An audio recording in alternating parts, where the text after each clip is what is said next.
Alright, so what we're going to do is we're going to turn a goblet. I like to use the largest possible tools I can to get the job done. Here I'm using the skew.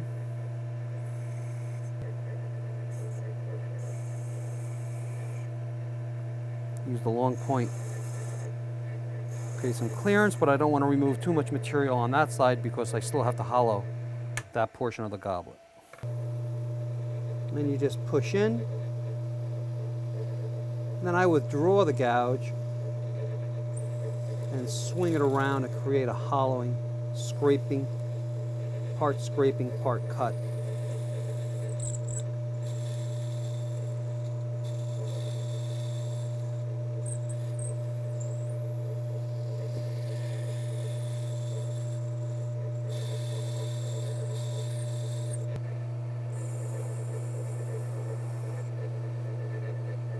Now you have to determine where the bottom of the hollow is, and I like to then shape the outside of the goblet to the internal hollowing cuts I had just made.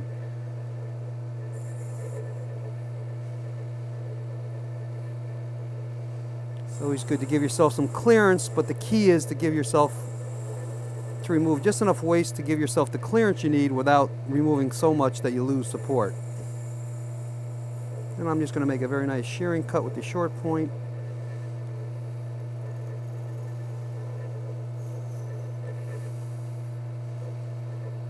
Come back. Now I'll remove some of the waste to give myself that clearance I need. And here I'm using a peeling cut with the long point.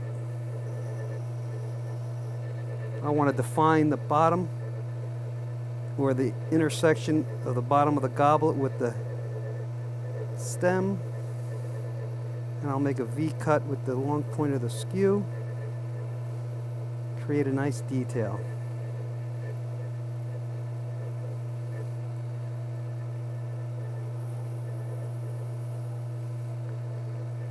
Now I'll carefully remove a little more.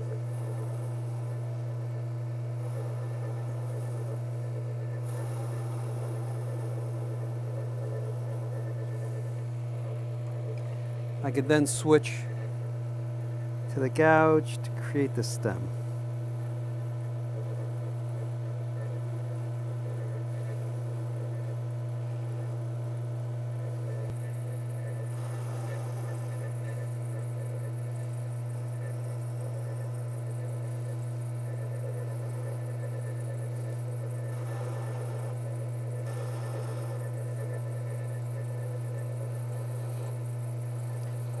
Now I like to make a long point hollowing cut.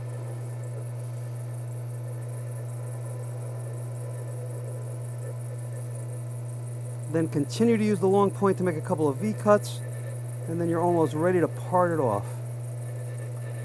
And there you have it. Very nice goblet with some nice detail.